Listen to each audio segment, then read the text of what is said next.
ಮುಂದಿನ 48 ಗಂಟೆಗಳಲ್ಲಿ ಅಥವಾ ಮಾರ್ಚ್ 30ರಂದು ರಂಜಾನ್ ಇಫ್ತಾರ್ ನಂತರ ಬಿಡದಿ ರೈಲು ನಿಲ್ದಾಣ ಅಥವಾ ಅದರ ಹತ್ತಿರ ಇರುವ ಅಥವಾ ಬೆಂಗಳೂರಿನ ಯಾವುದೇ ದೇವಾಲಯದಲ್ಲಿ ಸಂಭಾವ್ಯ ಐಇಡಿ ಸ್ಫೋಟದ ಬಗ್ಗೆ ಮತ್ತೊಂದು ಗುಪ್ತಚರ ಸಂಸ್ಥೆಯಿಂದ ಎಚ್ಚರಿಕೆ ಬಂದಿದ್ದು, ಇದನ್ನು ಕ್ರಶ್ ಇಂಡಿಯಾ ಎಂಬ ಗುಂಪು ಹೇಳಿಕೊಂಡಿರಬಹುದು ಎಂದು ಹೇಳಲಾಗಿದೆ.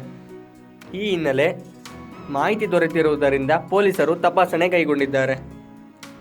ಬಾಂಬ್ ಸ್ಫೋಟಿಸುವುದಾಗಿ ಬೆದರಿಕೆ ಕರೆ ಬಂದ ಹಿನ್ನೆಲೆಯಲ್ಲಿ ಪೊಲೀಸರು ಅಲರ್ಟ್ ಆಗಿದ್ದಾರೆ ಎಂಬ ಮಾಹಿತಿ ಲಭ್ಯವಾಗಿದೆ.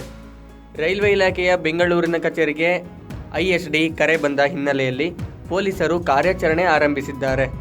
ಬೆಂಗಳೂರಿನಿಂದ ರಾಮನಗರ ರೈಲ್ವೆ ನಿಲ್ದಾಣದವರೆಗೂ ತಪಾಸಣೆ ಮಾಡುತ್ತಿರುವ ಪೊಲೀಸರು ಬಿಡದಿ ರೈಲ್ವೆ ನಿಲ್ದಾಣ ಮತ್ತು ಬಿಡದಿ ಬಸ್ ನಿಲ್ದಾಣದಲ್ಲೂ ತಪಾಸಣೆ ಕೈಗೊಂಡಿದ್ದಾರೆ.